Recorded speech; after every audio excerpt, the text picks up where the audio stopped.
मेरा देवर अंधा था, मगर पति का चहीता भाई होने की वजह से मैं उसके सारे काम करती, कभी कपड़े बदलती, कभी पास बैठकर उसकी सारी बातें सुनती।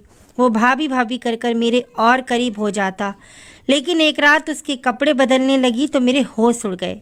जब उस रात देवर मैं शादी होकर अपने ससुराल आई तो रिश्तेदार औरतों ने मुझे सहन में बिठा दिया। मेरे सामने ही चारपाई पर मेरा छोटा देवर बैठा टुकुर टुकुर मुझे देख रहा था और मुस्कुरा भी रहा था। सरसरी सी नज़र मेरी उस पर पड़ी। मुझे ये बात बहुत बुरी लगी कि वो लगातार मुझे ही क्यों देखे जा रहा है। इस वक्त वो 17 साल का था, अच्छा प्यारा सा लड़का था। लेकिन ऐसी हरकत 20 मिनट तक अलग किस्म की औरतें मेरे पास आती रहीं और मुझे मिठाई खिलाती रहीं, लेकिन मेरा देवर ना तो उठकर मेरे पास आया, ना मुझे कोई बात की। बस सामने बैठकर एकटक मुझे देखे जा रहा था। 2-4 बार मेरी उस पर नज़र पड़ी तो मैंने उसे खुद को देखते हुए पाया। मैंने दिल में ये सोचा कि बहुत ही बेशरम लड़का है। बड़ी भाभी तो माँ और बड़ी बहन जैसी होती है, उसे जरा शर्म नहीं। ये कैसे सबके सामने बस मुझे ही ताके जा रहा है। अब मैं माथे पर बल डाले उसे घूरने लगी थी, लेकिन अजीब पागल था, बस मुझे ही देखे जा रहा था और मुस्कुराए जा रहा था। मुझे उसकी यूं मुस्कुराने पर गुस्सा आने लगा था। बहरहाल रस्म खत्म हुई और मैं अपने कमरे में आ गई। मेरा मूड बहुत ख़राब हो चुका था। इस पर अमन भी मेरे कमरे में देर से आए तो मैं बिल्कुल उदासी ही बैठी थी। वो मेरे पास आकर बैठे तो मैंने उन्हें गुस्से से देखा था। मुझे यूं उदास देखकर कहने लगे, क्या बात है पायल? फिर वो समझे कि शायद वो काफ़ी देर से कमरे में नहीं आए हैं, इसीलिए मैं नाराज़ हूँ। कहने लगे, मेरे दोस्त आज मेरा पीछा नहीं छोड़ रहे थे। तुम तो जानती हो ऐसे मौके पर दोस्तों की मजाकें आसमान पर होती हैं।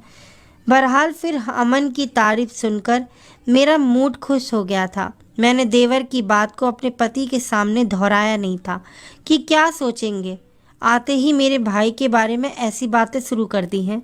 मेरा पति अमन का एक ही भाई था, समीर। माँ बाप ना होते उस वक्त घर में मैं, मेरा पति और मेरा देवर समीर था। सुबह जब मेरी आँख खुली तो अमन कहने लगे, आज का नाश्ता मैं बाजार से ही लाया हूँ, लेकिन देखो मेरे घर पर कोई औरत नहीं है, इसीलिए आज के मेहमानों नवाजी तो मैंने निभा दी है, लेकिन कल से सब कुछ तुम्हें ही संभालना पड़ेगा। ये बात मैं पहले से ही जानती थी, इसीलिए मैंने कोई भी ऐतराज़ नहीं किया। जैसे ही मैं नाश्ता करने के लिए बाहर आई तो नाश्ते की टेबल पर मेरा देवर बैठा था। मैं उसके सामने बैठ गई। उसने मुझसे बात की, मुझे देखकर मुस्कुराने लगा। जब अमन टेबल के पास आए तो मैं बजाय समीर के पास बैठने के उसकी प्लेट में चने डाले और रोटी तोड़कर अपने हाथ से खिलाने लगे। यह देखकर मुझे बड़ी हैरत हुई थी और इससे ज़्यादा हैरत मुझे यह हुई कि समीर अब भी सामने बैठा मुझे ही देखे जा रहा था। उसे तो अपने भाई का भी लिहाज ना था और गुस्सा मुझे अमन पर भी आने लगा कि वो तो इसे रोक सकते थे। और फिर यह भी मुझे अजीब लग रहा था कि अमन इसे खुद क्यों खाना खिला रहे हैं। वो 17 साल का लड़का था, क्या खुद नहीं खा सकता था? मैंने कहा, अमन, समीर खुद भी खा सकता है, आप अपना नाश्ता करें। मेरी बात सुनकर वो कहने लगे, पायल, समीर अंधा है, देख नहीं सकता है। ये सुना था कि मेरा निवाला हाथ में ही रह गया। मैं बड़ी हैरत से उसे देखने लगी। अच्छा खासा खूबसूरत लड़का था। इसकी आंखें भी ग्रे कलर की थी, बेहद खूबसूरत थी। मुझे न जाने क्यों बड़ा ही दुख और अफसोस हुआ था कि इसकी आंखों में ये कमी थी कि वो देख नहीं सकता था, और कल से मैं ना जाने दिल में इसे कितना बुरा भला कह चुकी थी। अमन के चेहरे पर उदासी थी।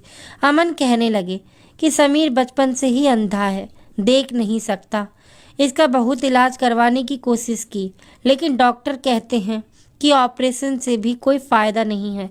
अमन कहने लगे, इसके सारे काम मैं करता हूँ, लेकिन अब ये तुम्हारी जिम्मेदारी है। तुम इसे अपना छोटा भाई समझकर इसके सारे काम किया करो। मैंने कहा, ठीक है, लेकिन मुझे बेहद अफसोस हुआ यह सुनकर कि समीर अंधा है। समीर देखने में कितना खूबसूरत और हसीन था, क्या ही कोई और होता, काश ये देख भी सकता। मेरी बात पर समीर की आंखों में से आंसू छलके थे। कहने लगा, भाभी, मेरी बड़ी ख्वाहिश थी कि मैं आपको देखूं, लेकिन देखिए मेरी बदकिस्मती, मेरी एक ही भाभी है और मैं इसे देख भी नहीं सकता। कुछ देर पहले जो मेरे दिल में समीर के लिए नफरत के जज्बात थे, वो अब हमदर्दी में बदल चुके थे।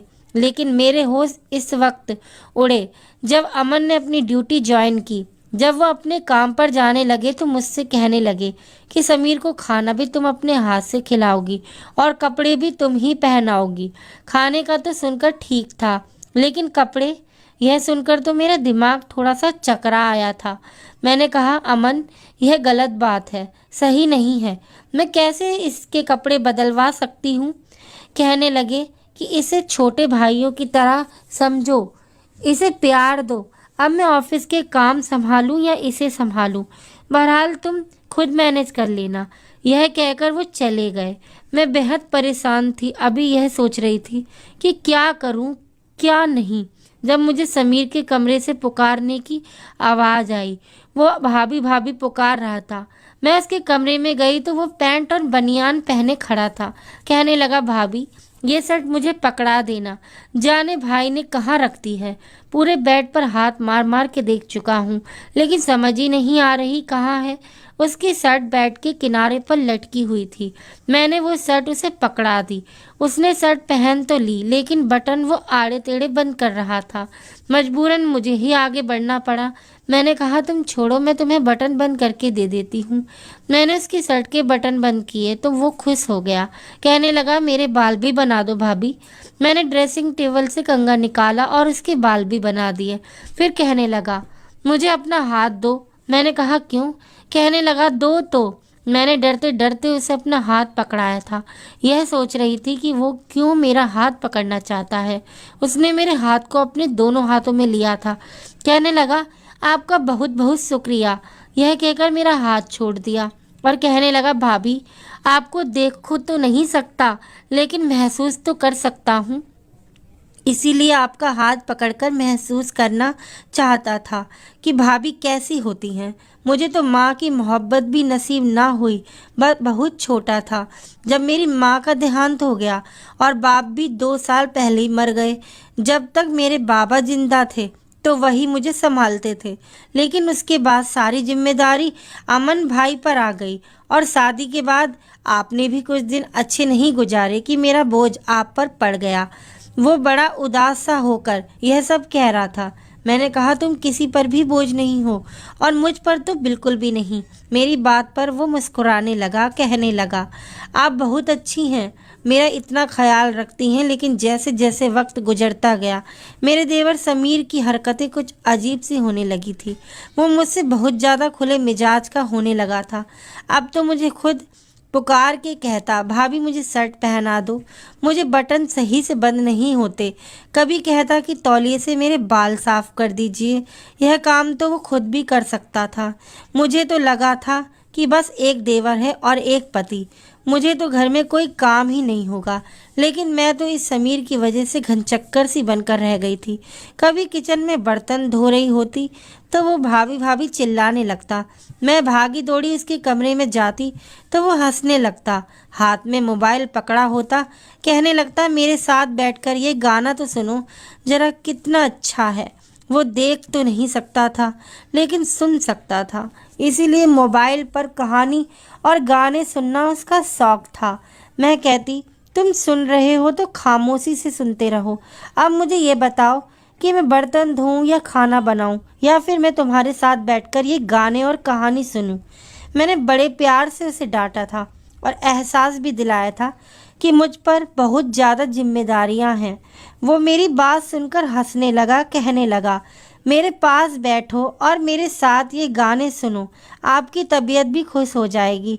काम का क्या है, छोड़ो काम को, काम भी कभी ख़त्म हुए हैं। मैं उसके बराबर में बैठ गई। मैंने कहा, अच्छा चलो ये बताओ, अब तुम्हें भूख लगेगी तो क्या खाओगे? वो हंसने लगा। कहने लगा, आपका सिर खाऊंगा। मैं उठकर खड़ी हो गई। मैंने कहा, खबरदार जब तुमने मुझे आवाज़ दी, समझे ना? बस मुझे काम के वक्त ही बुलाया करो। मुझे अभी खाना बनाना है। अमन मुझे बिरयानी का कहकर गए हैं। अब तुम्हें भी तो बिरयानी पसंद है ना? और तुम्हें क्या पता कितना वक्त लग जाता है बिरयानी बनाने में। ऊपर से इतनी गर्मी है कि किचन में खड़ा नहीं हुआ जा रहा है। यह कहकर मैं बाहर चली गई। 3-4 घंटे लग गए थे मुझे किचन में काम करते हुए। मैंने बिरयानी बनाई, मैं बिल्कुल थक चुकी थी। बाहर आई तो घर गंदा पड़ा था। घर की सफाई की, फिर सोचा कि समीर का कमरा भी लगे हाथ साफ कर दूं। लेकिन जैसे ही मैं समीर के कमरे में दाखिल हुई, वो चीज़ों को टटोल टटोल कर अपना कमरा खुद साफ कर रहा था। उसके हाथ में एक कपड़ा था जिससे वो फर्नीचर साफ कर रहा था। यह देखकर मैं मुस्कुराने लगी। मैंने कहा, तुम यह क्या कर रहे हो? मैं कर देता हूँ। मैंने उसके हाथ से कपड़ा छीना तो वो कहने लगा, नहीं, आप थक जाएंगी। मुझे बहुत बुरा लग रहा है कि सारे काम भाई ने आपके सर पर डाल दिए हैं। भाभी ऐसा करे कि मुझे बता दिया करें। छोटे मोटे काम जो मैं कर सकता हूँ मैं कर लिया करूँगा। वो बड़ी उदासी से और फिक्रमंदी से कह रहा था। मैंने कहा, कुछ भी करने की ज़रूरत नहीं है, तुम बैठे रहो। मैंने उसका हाथ पकड़ा और उसे पकड़कर बेड पर बिठा दिया और मोबाइल उसके हाथ में थमा दिया। मैंने कहा, तुम बस वीडियो सुना करो।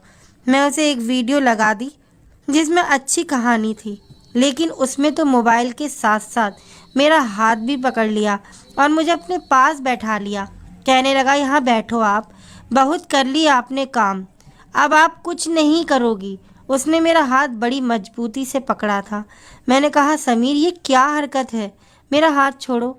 शाम हो गई है और मुझे चाय भी बनानी है। तुम बताओ, चाय के साथ क्या खाओगे? तुम्हारे लिए कुछ चिप्स तल दूं? कहने लगा, कुछ नहीं खाना मुझे। आप मुझे भी अपने साथ किचन में लेकर जाएं। बस मुझे बताएं कि चाय कैसे बनाते हैं। मैंने कहा, तुम मेरी फिक्र छोड़ दो। यह कहकर मैंने अपना हाथ उसके हाथ से छुड़ाया और किचन में आ गई। उसके लिए चाय बनाने और चिप्स तले, फिर उसको चाय दी। चिप्स खाते हुए लगातार मेरी तारीफ कर रहा था। फिर एक दिन वो हुआ कि मेरे होश उड़ गए। मुझे सुबह से ही बुखार था, लेकिन अमन को मेरी कोई परवाह ना थी। बस मुझे बुखार की दवा देकर चले गए। कहने लगे कि देखो, तुम बीमार मत पड़ा करो, मेरा सारा घर उल्टा पड़ जाता है।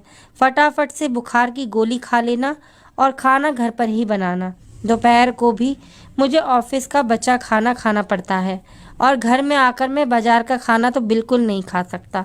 उनके सामने तो मैंने कहा कि चलो ठीक है, मैं कर दूंगी, लेकिन बुखार की दवा खाने के बावजूद मेरा बुखार कम नहीं हो रहा था। शायद मेरे गले में इन्फेक्शन हो गया था। गले में भी बहुत दर्द था और मेरा बुखार कम होने के बजाय बढ़ने लगा। मैं अपने कमरे में भी बेसुध लेटी हुई थी जब कमरे पर दस्तक हुई और फिर दरवाज़ा खुला। समीर मेरे सामने खड़ा था। मैंने बहुत मुश्किल से अपनी आंखें खोलकर उसे देखा था। वह अपनी सटिक की मदद से चलता हुआ मेरे पास आया। भाभी, आपको क्या हुआ है? आपने अभी तक मेरा नाश्ता भी नहीं बनाया। मुझे बहुत तेज़ भूख लगी है। मैंने कहा, मेरी तबीयत ठीक नहीं है, मुझे बुखार है। यह सुनकर वो परेशान हो गया। मैंने कहा, मुझसे बिल्कुल बैठा नहीं जा रहा है, मैं कैसे नाश्ता बनाऊंगी? वो कहने लगा, क्या आपने भी नाश्ता नहीं किया? मैंने कहा कि नहीं, मेरी हिम्मत नहीं है कि मैं उठकर नाश्ता बना सकूं। ऐसा करो, तुम अमन को फ़ोन कर दो, उससे कह दो ये जल्दी घर पर आ जाए। मुझसे कुछ भी नहीं हो रहा। मेरी बात सुनकर कमरे से बाहर चला गया। कुछ ही देर बाद उसकी चीखने चिल्लाने की आवाज़ आने लगी। वह सुनकर मैं एकदम बेड से उतरकर बैठी थी। अपने बुखार को भूलकर मैं जल्दी से कमरे से बाहर आई, देखने की आवाज़ किसकी है। किचन से आ रही थी। अब मैं किचन में आई तो मेरे होश उड़ के रह गए थे। उसके कपड़ों पर आग लगी हुई थी। मैंने फटाफट से रस्सी पर टंगी तौलिए को उतारा और फटाफट से समीर की शर्ट पर लगी आग को बुझाने लगी, लेकिन उस वक्त तक उसका पेट और बाजू जल चुका था। वो चिल्लाए जा रहा था। मैंने कहा, तुम क्या करने गए थे किचन में? कहने लगा, मैं आपके लिए चाय बनाने गया था। वो तड़पे जा रहा था। कहने लगा, मुझे क्या पता था कि आग लग जाएगी। मैंने जल्दी से अमन को फ़ोन किया। समीर तो यूँ तड़प रहा था कि जैसे उसे तकलीफ़ बर्दाश्त नहीं हो रही हो। उसके पेट और बाजू जल गया था, वो तड़पे जा रहा था। अमन को जब पता चला तो वो भी थोड़ी देर बाद घर आए थे। समीर का पेट और बाजू काफ़ी हद तक जल चुका था और वो रो रहा था। अमन उसे डॉक्टर के पास ले गए। मैं घर पर ही थी और बेहद परेशान थी कि जब मुझे अमन का फ़ोन आया। मैंने फ़ौरन से फ़ोन उठाया कि समीर कैसा है। वो कहने लगे इसका पेट और बाजू इतना जख्मी हुआ है, मैंने तुम्हें कहा भी था कि इसका ख्याल रखा करो। यह कहकर अमन रोने लगा, कहने लगा मुझे बहुत फिक्र रहती है इसकी, इससे तकलीफ़ बर्दाश्त नहीं हो रही है। वो बुरी तरह से चिल्लाए जा रहा है। मैंने कहा मुझे बुखार था, मुझे क्या मालूम कि वो कब किचन में चला गया। आंसू तो मेरे भी बह रहे थे। अमन कहने लगा कि मैं अस्पताल में ही रहूँगा, तुम मेरा इंतज़ार मत करना। मैंने कहा ठीक है। मुझे लगा कि सुबह तक समीर को राहत मिल जाएगी, वो ठीक हो जाएगा, फिर घर आ जाएगा। मैं उसका बहुत ख्याल रखूँगी। लेकिन जो खबर मुझे सुबह सुनने को मिली, मेरे होश उड़ के रह गए। अमन ने कहा कि समीर हम लोगों के बीच नहीं रहा। यह सुना था कि मैं रोने लगी। मैंने कहा अमन नहीं, आप ये क्या कह रहे हैं? इसको बस जरा सी आग तो लगी थी, इसे कैसे कुछ हो सकता है? वो कैसे मर सकता है? मैं रोए जा रही थी। रो तो अमन भी रहे थे। कहने लगे आग इसके दिल तक पहुंच चुकी थी। बहुत कोशिश की डॉक्टर ने, लेकिन इससे तकलीफ सही नहीं जा रही थी। पूरी रात मेरा भाई दर्द से तड़पता रहा था। मेरा हाथ पकड़े ही कहता रहा, भाई मैं मरना नहीं चाहता, मुझे जीना है, मुझे बचा लो। अभी तो बहन जैसी भाभी मिली है मुझे, लेकिन वो जा चुका था। यह सदमा दोनों मियाँ बीवी के लिए ही बहुत बड़ा था। मुझे अक्सर घर में समीर की भाभी भाभी पुकारने की आवाज़ आती थी। मैं भागकर जब उसके कमरे में जाती तो खाली कमरा देखकर मैं फूट फूट कर रोने लगती। कभी मुझे लगता कि वो हंस रहा है, कह रहा है भाभी छोड़ो सारे काम, मेरे पास आकर बैठो, मैं आपको गाने सुनाता हूँ। चंद महीने बाद मैं 19 से हुई थी। अमन मेरा बहुत ज़्यादा ख्याल रखने लगे थे, लेकिन ये पूरा वक्त भी मैंने समीर की याद में रोते ही गुजारा था। वो बहुत ही अच्छा इंसान था और मुझे बहुत एहसास कराता था। मैं खुद सोच रही थी काश मैं उठ जाती, नाश्ता बना लेती, पर जो किस्मत में होता है उसे कौन रोक सकता है। और फिर मेरा घर बेटा पैदा हुआ था। अमन बहुत ठीक रहने लगे थे। अमन ने कहा नाम तुम अपनी मर्जी का रखो। मैंने कहा मुझे इसका नाम समीर रखना है। मेरी बात सुनकर अमन की आंखें भी भर आ गई थी। मैंने उस बच्चे को सीने से लगा लिया। मैंने कहा ऊपर वाले ने हमें दूसरा समीर दे दिया है, यही अब हमारे गमों को भरेगा और समीर की याद पूरी करेगा। धन्यवाद।